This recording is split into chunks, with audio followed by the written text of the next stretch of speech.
কোরআন ও সুন্নাহর আলোকে রিজিক বৃদ্ধির ৬টি উপায়। রিজিক মানবজীবনের একটি মৌলিক প্রয়োজন। খাদ্য, বস্ত্র, বাসস্থান, সম্পদ, সুস্থতা, জ্ঞান সবই রিজিকের অন্তর্ভুক্ত।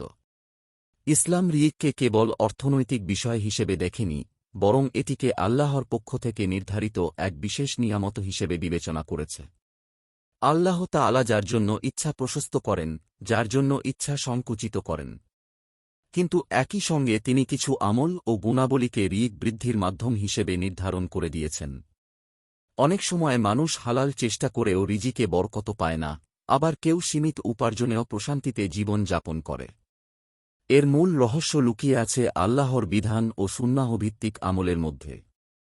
নিচে কোরআন ও হাদিসের আলোকে রিজিক বৃদ্ধির ৬টি গুরুত্বপূর্ণ উপায় আলোচনা করা হল। ১. তাকওয়া, আল্লাহভীতি। তাকওয়া হল রিজিক বৃদ্ধির সবচেয়ে শক্তিশালী মাধ্যম। যে ব্যক্তি আল্লাহকে ভয় করে এবং তার সীমা রক্ষা করে চলে, আল্লাহ তার জন্য অচিন্তনীয় উৎস থেকে রিজিকের ব্যবস্থা করেন। আল্লাহ তাআলা বলেন, যে আল্লাহকে ভয় করে, আল্লাহ তার জন্য নিষ্কৃতির পথ করে দেবেন এবং তাকে তার ধারণাতীত জায়গা থেকে রিজিক দেবেন। সূরা তালাক আয়াত 2-3। তাকওয়া মানুষকে হারাম থেকে বাঁচায়, আর হারাম বর্জন রিজিকের বরকত বৃদ্ধির অন্যতম শর্ত।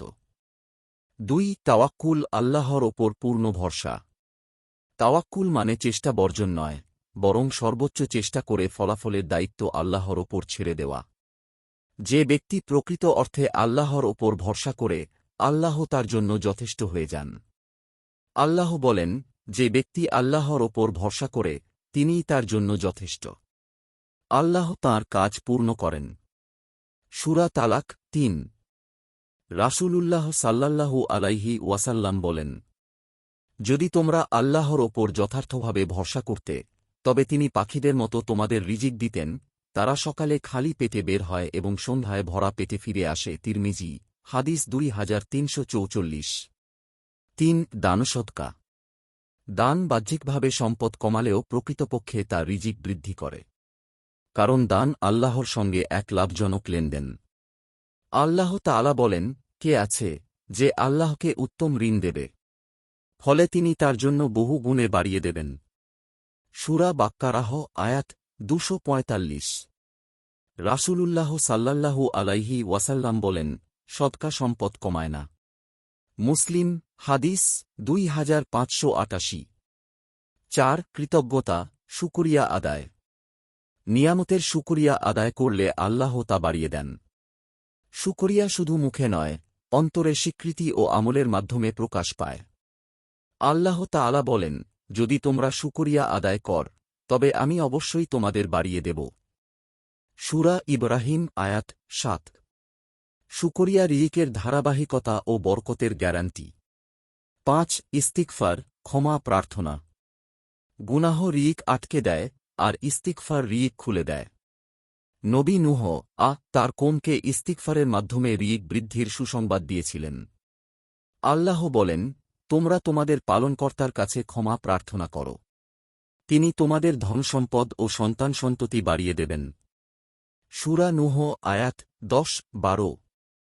রাসূলুল্লাহ এ ব্যাপারে অসংখ্য হাদিসে তাকিদ দিয়েছেন যে ব্যক্তি বেশি বেশি ইস্তিগফার করবে, আল্লাহ তার প্রতিটি দুশ্চিন্তা দূর করবেন এবং অপ্রত্যাশিত উৎস থেকে তাকে রিজিক দেবেন। ৬. পারিবারিক বন্ধন দৃঢ় করা, সিলাতুর রহমান। আত্মীয়তার সম্পর্ক রক্ষা রিজিক বৃদ্ধির একটি গুরুত্বপূর্ণ সুন্নাহ। রাসূলুল্লাহ সাল্লাল্লাহু আলাইহি ওয়াসাল্লাম বলেছেন, যে কামনা করে যে তার রিজিক বৃদ্ধি পাক এবং জীবন দীর্ঘায়িত হোক, সে যেন আত্মীয়তার বন্ধন রক্ষা করে। বুখারী। আত্মীয়তার সম্পর্ক ছিন্ন করা রিজিকের বরকত নষ্ট করে। সূরা ওয়াকিয়াহ পাঠ। অনেক সাহাবী ও সালাফে সালেহিন সূরা ওয়াকিয়াহ নিয়মিত পাঠ করতেন রিজিকের প্রশস্ততার জন্য। মাগরিব ও এশার মধ্যবর্তী সময়ে নিয়মিত সূরা ওয়াকিয়াহ পাঠ করা একটি বরকতময় আমল হিসেবে পরিচিত। রিজিক বৃদ্ধির প্রকৃত চাবিকাঠি ব্যাংক ব্যালেন্স বা কৌশলে নয়, বরং আল্লাহর আনুগত্যে। তাকওয়া, তাওয়াক্কুল, দান, শুকরিয়া, ইস্তিগফার ও আত্মীয়তার সম্পর্ক, এই ৬টি গুণ একত্রে মানুষের রিজিককে শুধু বৃদ্ধি করে না, বরং তাতে বরকত ও প্রশান্তি এনে দেয়।